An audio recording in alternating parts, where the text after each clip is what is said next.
물리학 용어 중에 임계점이라는 말이 있습니다. 어떤 성질이 완전히 바뀌어서 새로운 형태가 되는 어떤 그 기점을 임계점이라고 표현하고, 특별히 물로 설명을 많이 하죠.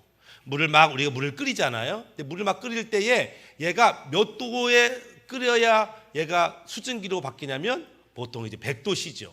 그래서 1기압일 경우에 이제 온도가 100도가 되면 이 액체였던 것이 기체로 바뀌는 그 순간 지점 100도, 그것이 이제 임계점이라고 부르죠. 야, 신기하다. 이 물인데, 이 만져지는 물인데 얘가 수증기로 바뀌네. 이것들을 보다가 어떤 사람이 이제 증기 기관을 발명하고 산업혁명도 일어나게 됐습니다.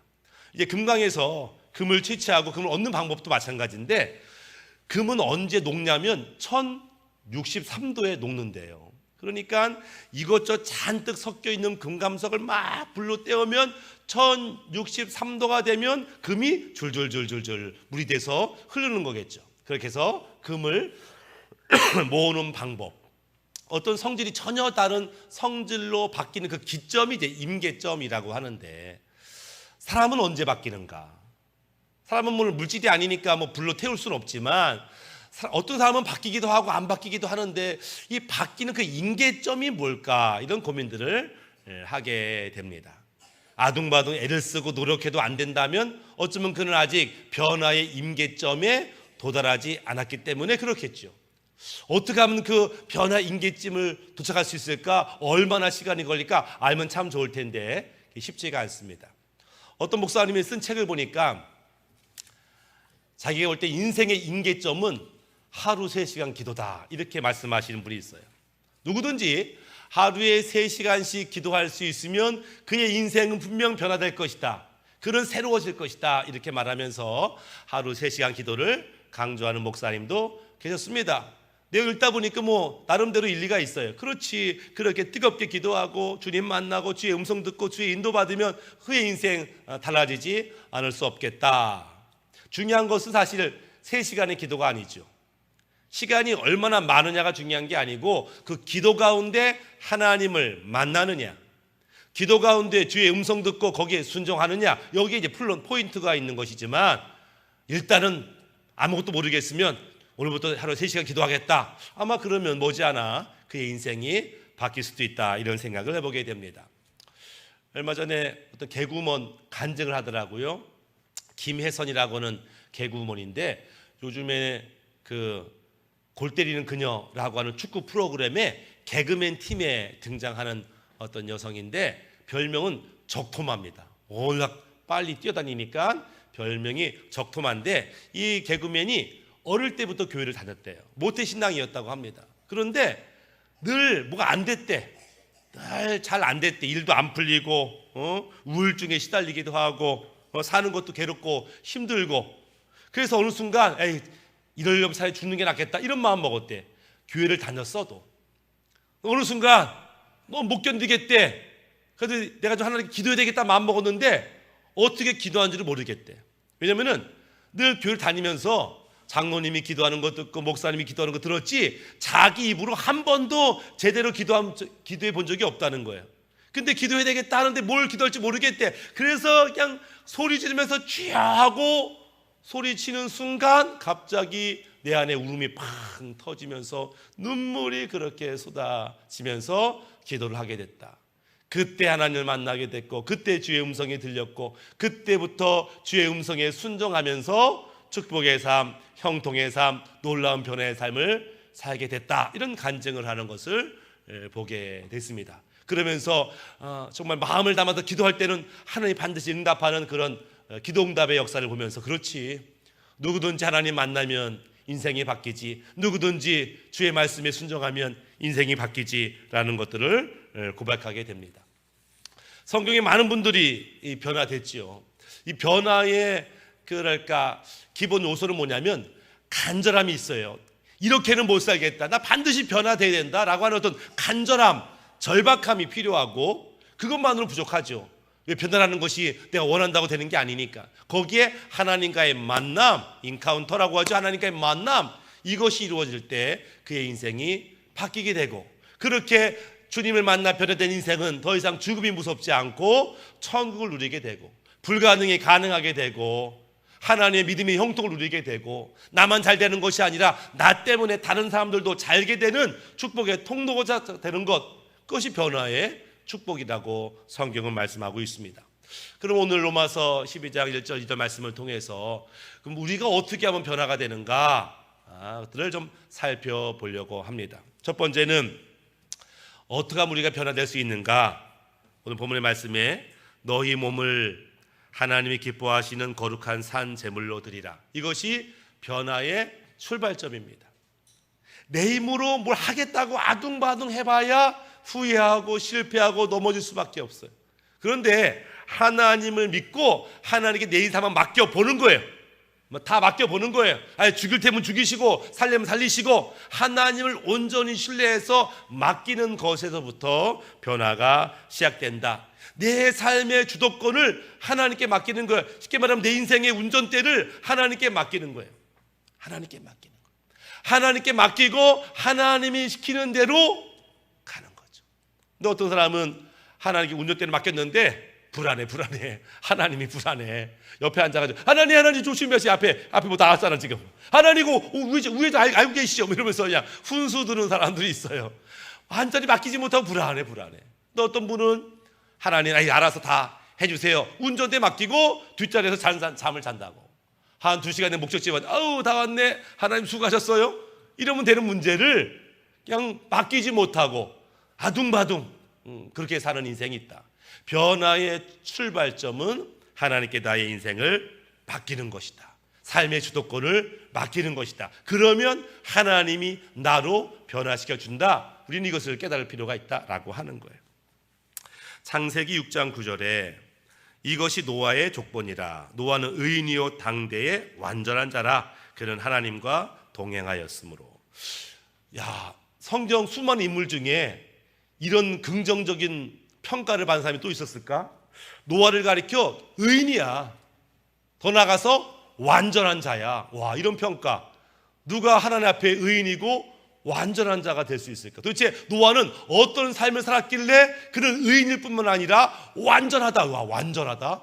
아니 인간이 완전할 수가 있어? 근데 노아는 의인이고 완전하다는 거예요. 이런 삶이 가능해?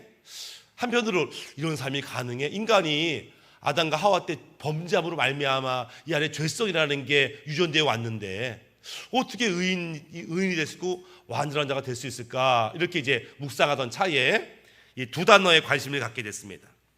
의인, 완전한 자라고 하는 단어예요. 히브리 언어에 의인이라는 단어가 2개가 있습니다. 하나는 짜다크가 있고 두 번째는 짜디크가 있어요. 비슷하잖아요. 짜다크, 짜디크. 짜다크는 뭐냐면 내가 애쓰고 수고해서 마침내 의를 이룬 사람, 의인. 짜다크. 짜디키는 뭐냐면 내가 노력해서 된 의가 아니라 누군가에 의해서 주어진 의, 짜디크. 노아는 짜다크가 아니라 짜디크라고 표현하고 있다. 그러니까 노아의 의는 그가 엄청 착한 일 많이 하고 엄청 죄를 멀리하고 엄청 철두철미하게 살아서 의인된 것이 아니라 하나님에 의해서 의롭다 칭함받았다. 그래서 그런 의인이지만 자랑할 수가 없었어요. 왜? 하나님의 은혜로 의인되었기 때문에 그렇다. 이 완전한 자라는 단어도 마찬가지예요. 이 완전한 자라는 단어도 2개가 있는데 하나는 타맘, 또 하나는 타밈. 짜다크, 짜디크. 타맘, 타밈. 어떤 차이가 있냐면 아가 이가 됐어요. 이가 무슨 뜻이냐면은 우리말로 수동태.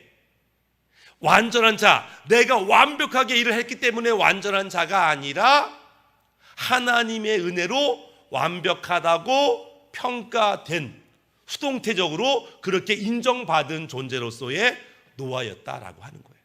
그러니까 노아가 엄청 삶 속에서 철두철미이기 때문에 의인과 완전한 자가 된 것이 아니라 하나님께 인생을 맡겼고 그분이 인도하는 대로 살다 보니까 하나님의 평가는 너 의인이구나, 완전한 자가 되었구나, 이렇게 평가해 주었다라고 하는 거예요.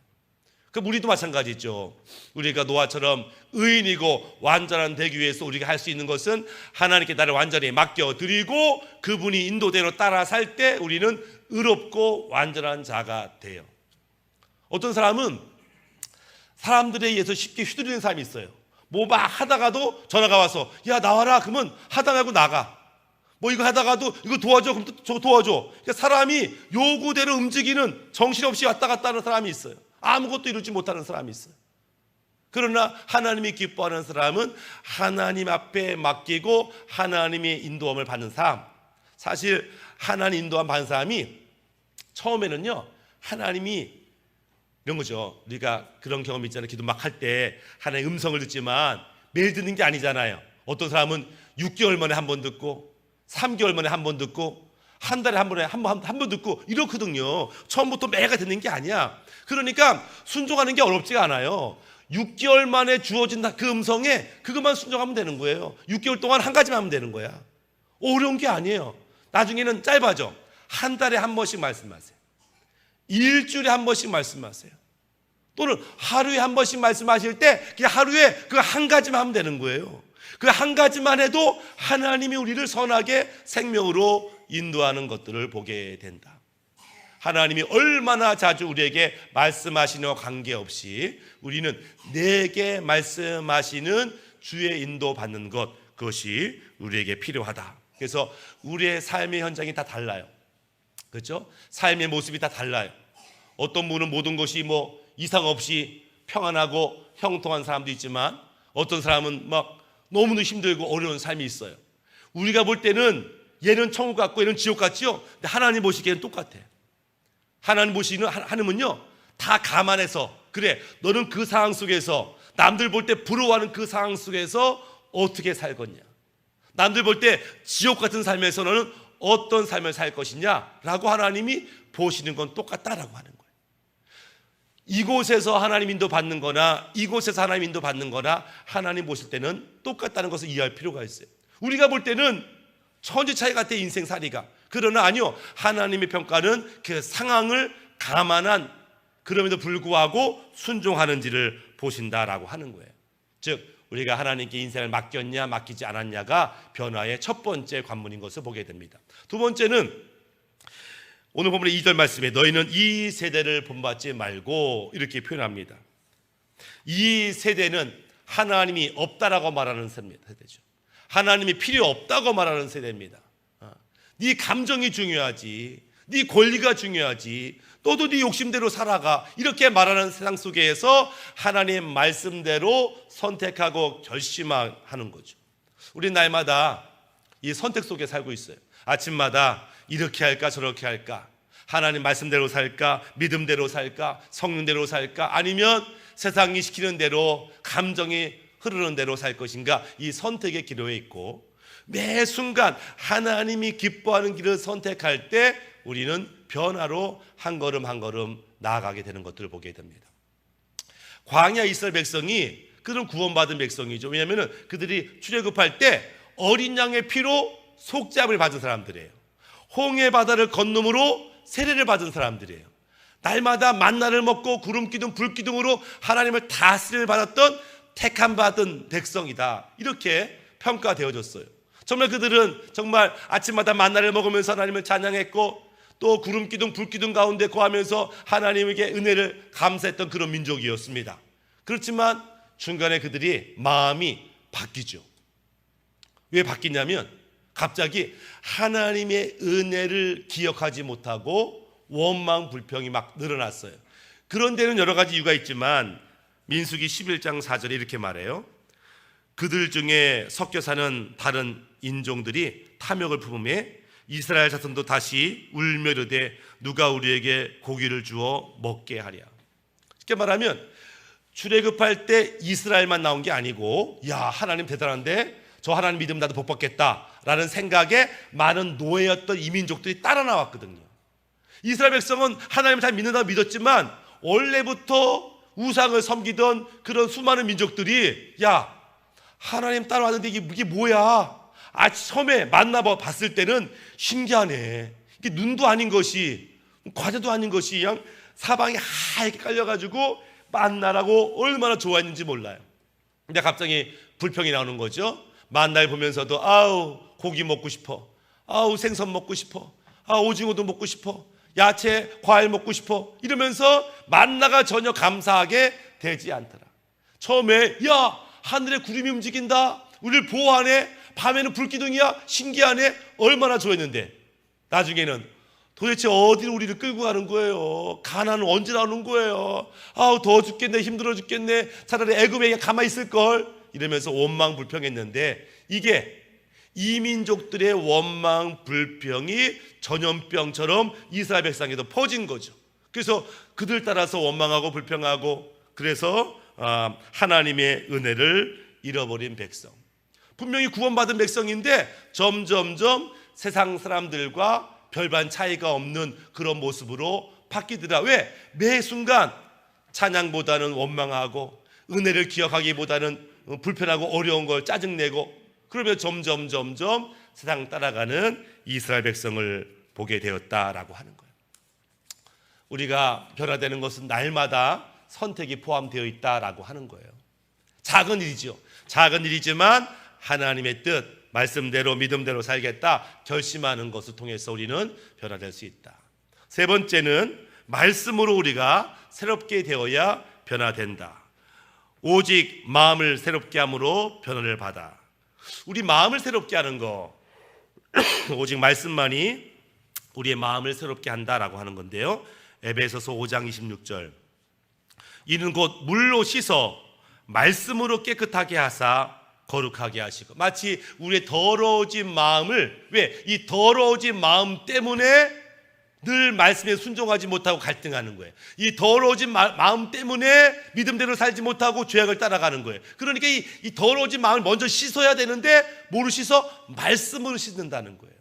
말씀을 많이 묵상하고 많이 들을 뿐만 아니라 그 말씀에 순종함으로 하나씩 우리 안에 있는 죄들, 더러운 것들을 씻어낼 때, 우리 마음이 깨끗하게 될 때, 우리 마음이 말씀으로 회복될 때 우리는 변화를 경험한다. 성경은 그렇게 말씀하는 것을 보게 됩니다.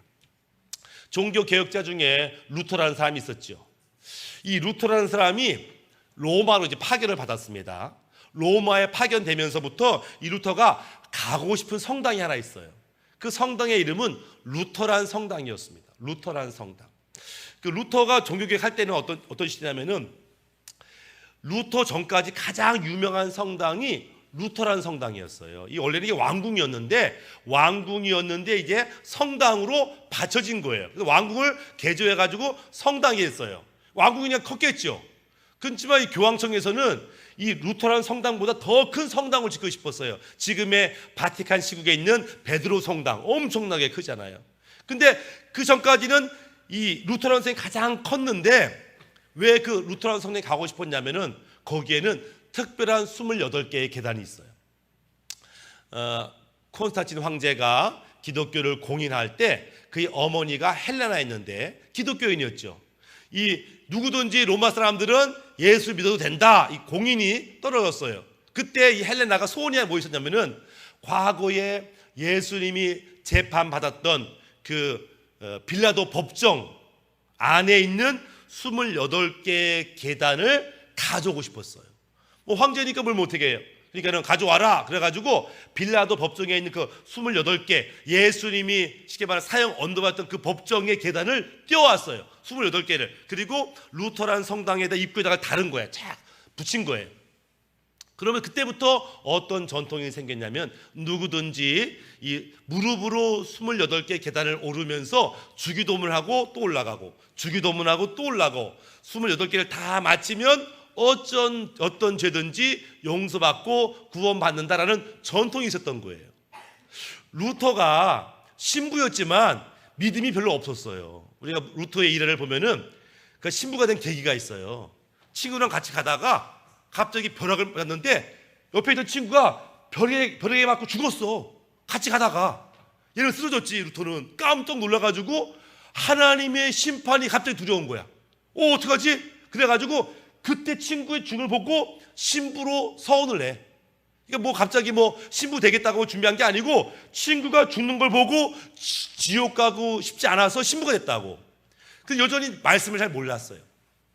뭐 그 당시 성경도 희귀했고, 그러니까 이제 신부가 되긴 됐는데 여전히 이 뭐랄까 자유함이 없어요. 속죄의 은혜가 없어요. 구원의 확신이 없었어요. 그러니까 저 라테란 성당을 기어서 올라가서 주기도 외우면은 아마 구원의 감격을 경험하겠지 했는데 경험하지 못한 거예요.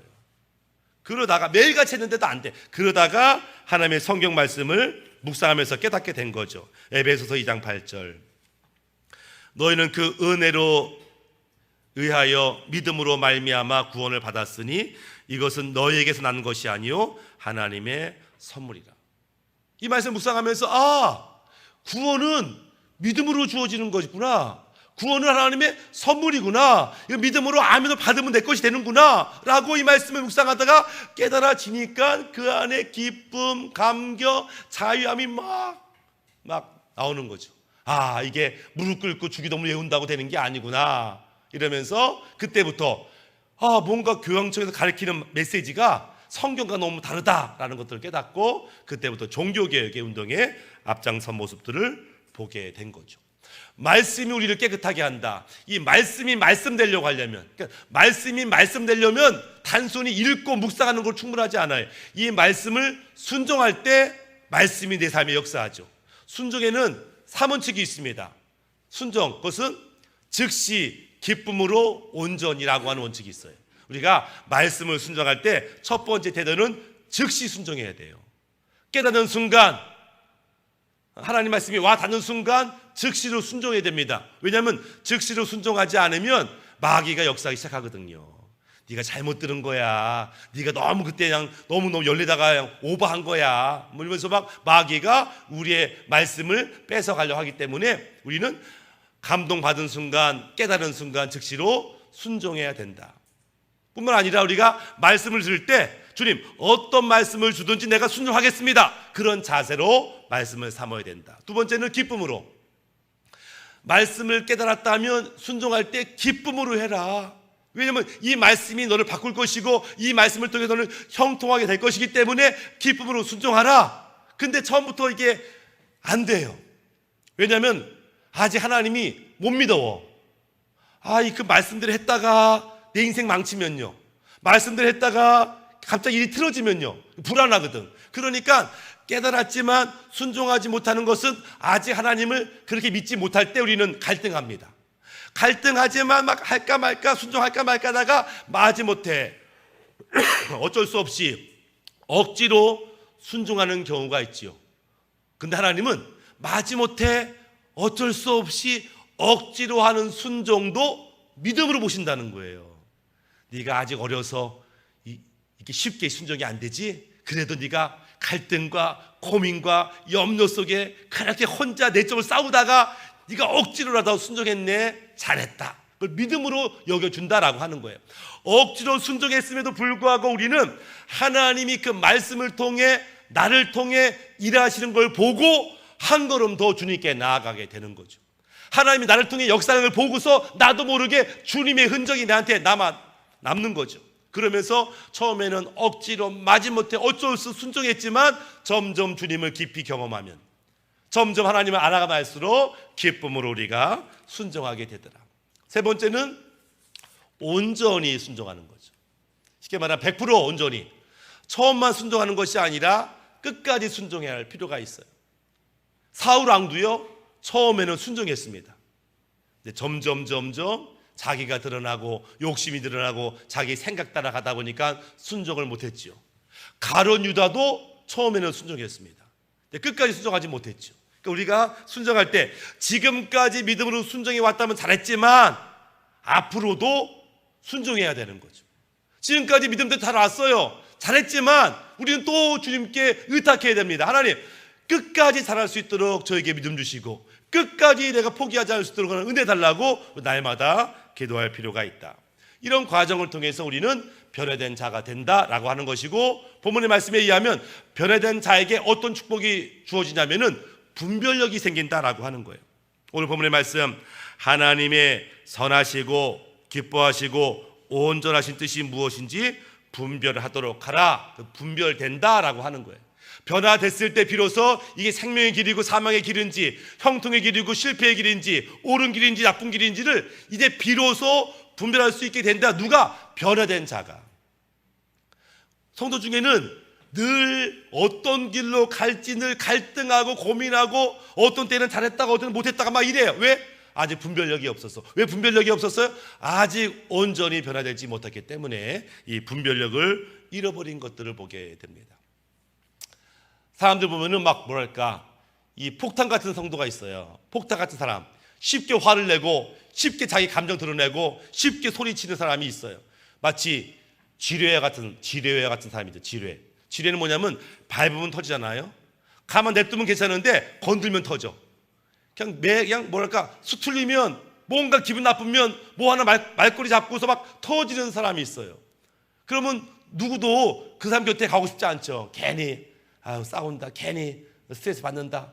그러면 그 사람은 스스로 축복을 걷어차는 거예요. 왜냐하면 하나님이 누군가를 축복할 때는 사람을 붙이거든요. 나를 축복할 사람을 보내주시거든요. 그럼 내가 화를 내고 치고받고 하면요, 나를 축복할 사람을 내가 떠나보내게 말아요. 그 축복의 사람이 없으면 당연히 축복을 못 받죠. 그래서 이 지뢰 같은 성도는 참 그 성질머리를 고치지 않냐고서는 참 축복받기가 어렵죠. 근데 또 다른 사람이 있는데, 이거는 뭐랄까, 시한폭탄 같은 사람. 뭐냐면은 참아. 시간이 있어요. 화날 것 같은데 참네. 못 견딜 것 같은데 견디네. 성숙한가 보다. 훈련됐나 보다. 은혜를 아는가 보다. 근데 언제까지? 참을 만큼만 참아. 더 이상은 못 참겠어. 폭발하는 사람이 있어요. 시한폭탄. 우리 주변에 그런 사람이 있어요. 참 저분 괜찮은 사람이야 라고 생각했는데 어느 순간 폭발하는 사람. 왜? 생으로 참아서 그래요. 이게 내가 왜 참는지, 왜 절제해야 되는지, 왜 인내해야 되는지, 지금 상황에서 하나님 뜻이 뭔지를 모르고 그냥 생으로 참는 거야. 그러니까 자기 용량만큼만 참다가 결국 터져버리는, 그래서 절제와 인내의 축복을 제대로 누리지 못하는 성도들이 있다라고 하는 거예요. 우리는 절제할 필요가 있죠. 인내할 필요가 있죠. 그러나 왜 그래야 되는지 하나님의 뜻을 발견해야 되는데, 아직 그 분별력이 없을 때 결국 그는 어느 순간 터져버리고 만다라고 하는 거예요. 어떤 권사님이 내가 볼 때는 저 권사님 남편이 보통분이 아닌데 잘 견디시네 이랬다고. 근데 권사님이 막내가 시집 딱 가자마자 이혼하셨어. 남편한테 말한 거예요. 결혼식 하자마자, 신혼여행 보내자마자 집에 와서 여보 우리 이혼합시다 이렇게 한 거야, 권사님이. 남편이 당황했지. 왜? 지금까지는 애들 때문에 참았다는 거예요. 애들 때문에 참았는데 더 이상 못 참아, 이혼해. 이혼을 했네 권사님이. 그러니까 이제 이분이 더 이상 못, 그러니까 지금까지 참는 것은 애들 때문에 참았지만 더 이상은 안 돼라고 하는 분이 계시죠. 남자도 마찬가지예요. 직장생활 잘 다니다가 갑자기 어느 순간 퇴직을 해. 그러니 집과 수차를 남겨놓고 산으로 들어가 자연인이 된 사람이 있어요. 더 이상 못 참겠다, 이놈의 집구석에서 못 살겠다라고 산으로, 아무도 없는 산에 들어가서 혼자 유유자적하며 사는 사람이 있어요. 더 이상 못 참겠다라고 하는 거예요. 목사님 중에도 그런 분이 있어요. 목사님 중에서도 목회를 잘하신 것 같았는데 어느 순간 목회를 그만두고 선교사로 나간다는 거야. 근데 선교적 열정이 나가는 게 아니에요. 이 한국 교회, 그 교회 목회 참다 죽을 것 같으니까 이제 못 참겠다. 아무도 모르는 낯선 오지도 갈 거야. 그럼 뭐랄까, 다 포기하고 떠나가시는 거죠. 어떤 목사님은 목회를 포기하고 사업을 하시는 분들이 있어요. 잘 참아왔는데 이게 왜 참아야 되는지 하나님의 인도를 받지 못하기 때문에, 왜 참아야 되는지 하나님 뜻을 모르고 그냥 생으로 참았기 때문에 어느 순간 터져버리는 그런 성도가 있다라고 하는 거예요. 우리 삶 가운데 지금 어려움이 있어요. 어려움을 견디죠. 근데 견디는 게 중요한 게 아니고 왜 견뎌야 하는지, 언제까지 견뎌야 되는지, 이 환경을 통해서 주님이 뭘 깨닫기를 원하시는지를 알고 견딜 때 이게 가능한 것이지. 예전에 그런 책이 있었어요. 책 보니 내용이 어떤 내용이냐면은 막 어떤 인물을 데리고 막 시키는 거야. 일을 시키는 거야. 야, 땅 파. 1시간 파더니 됐어. 덮어. 여기 땅 파. 땅을 막 파. 덮어. 한 3번 하니까 화가 난 거야. 아니 집을 짓든가 뭘 땅을 파든가 해야지 뭐 파고 덮고 안 해. 막 화가 막 났어요. 막 갔어. 뭐 하는 거냐고, 돈 많다고 장난치는 거냐고 막 화난 거야. 그래서 또 다른 사람 불렀어. 또 땅 파시오, 덮으시오, 땅 파시오, 덮으시오. 화가 났어. 뭐 하는 거요? 했더니 설명해 줬어. 지금 밑에 가스가 새는데 어디가 새는지 모른다. 이거 새는데 안 잡으면 지금 온 도시 난리가 난다. 이러니까 그런 거냐고 말씀해 주시지. 그러면서 막 땅을 열심히 파고 덮어. 왜? 이걸 사람 살리는 일이거든. 도시를 살리는 일. 그러니까 같은 일을 하더라도 뭔지 모르고 할 때는 맨 시간 낭비고 이거는 쓸데없는 노동이고, 근데 이게 사람 살리는 일이고 이게 하나님 뜻을 이루는 일을 알 때는 우리의 행동이 전혀 달라지는 것들을 보게 됩니다. 나는 지금 인내하면서 하나님 뜻대로 하고 있는지, 하나님 기뻐하는 모습대로 하고 있는지를 점검해 봐야 되죠. 두 번째는 이 변화된 자는 뭘 깨닫냐면 주님 안에서 내가 어떤 사람인지, 그리고 내가 어떤 권세를 가지고 있는지를 깨달아요. 누가? 변화된 자가. 변화가 안 된 사람은 내가 주님 안에서 어떤 존재인지를 몰라요. 그래서 내가 담대하게 나가야 되는 건지, 숨어 있어야 되는 건지, 내가 앞장서야 되는 건지, 뒷짐져야 되는 건지 전혀 자기 위치가 파악이 안 돼. 근데 변화된 자는요, 주님 안에서 내가 어떤 위치에 있고 어떤 권세가 있는지를 깨닫게 되더라. 누가복음 10장 19절에 내가 너희에게 뱀과 전갈을 밟으며 원수의 모든 능력을 제어할 권능을 주었으니 너희를 해칠 자가 결코 없으리라. 예수님이 제자를 파송하시면서 하는 말이에요. 너희 나갈 때 조심해야 돼. 왜냐면은 사탄, 여기서 원수는 사탄이잖아요. 원수의 모든 능력, 무슨 말이냐면은 사탄, 마귀, 귀신한테는 능력이 있다는 거예요. 능력. 헬러로는 두나미스. 네가 상대할 마귀, 사탄은 능력이 있어. 그 능력을 가진 사탄이 너를 괴롭히고 방해하기 시작하면 그거 쉽지가 않아. 그러나 걱정하지 말 것은 너희한테는 뭐가 있냐면 권능이 있어. 이 권능의 단어는 엑수시아라는 단어를 썼어요. 쉽게 말하면 사탄과 마귀와 세상은 두나미스, 능력을 가지고 있어.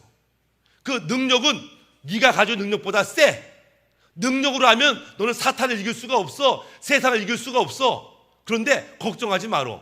너한테는 능력은 없는데, 두나미스는 없는데 엑수시아가 있어. 엑수시아는 뭐예요? 권세가 있어요. 권세. 그래서 힘으로 하면 네가 지지만 너한테는 하나님 자녀라고 하는 영적인 권세가 있어. 이 권세가 있으면 알고 이 권세를 부리면 어떤 사탄도 마귀도 꼼짝 못하니까 걱정하지 마라. 이렇게 말씀하는 것을 보게 됩니다. 동영상 하나 봤는데 어떤 이제 미국 남자에 대한 얘기예요. 그러니까 이 사람은 큰 15톤짜리 큰 트럭을 운전하는 사람이야. 자기 일상을 얘기하는 거야. 그야말로 마초 근성이 있어가지고 심자랑하고 술도 엄청 먹고 막 이런 남자야. 운전도 뭐 터프하게. 키는 190이 됐는데 몸무게는 100kg 넘어. 몸에 문신이 얼마나 많은지 그냥 옆에 지나가면은 다들 겁먹을 것 같은 그런 등치의 사람인데, 이 사람이 막 그날도 막 운전하면서 막 자랑하는데 갑자기 저 누가 불러. 일로 와. 했더니 쫄쫄쫄 따라갑니다. 누가 불러요? 경찰이 불렀어. 경찰은 키가 자그맣게 그래도 꼼짝 못해. 힘으로 하면 경찰 아무것도 아니지. 근데 경찰한테는 공권력이라는 권세가 있어요. 힘으로 하면은 이 운전수가 세지만 아니요, 경찰의 권세가 있는 거죠. 우리가 그렇다는 거예요. 우리가 주님 앞에서 변화된 자들은 내게 어떤 권세가 있는지, 음부의 권세가 이길 수 없는 그 권세가 나한테 있다는 것을 알고 이것을 행사할 수 있더라. 이것이 변화받은 자의 축복이라고 말씀하고 있는 것을 보게 됩니다.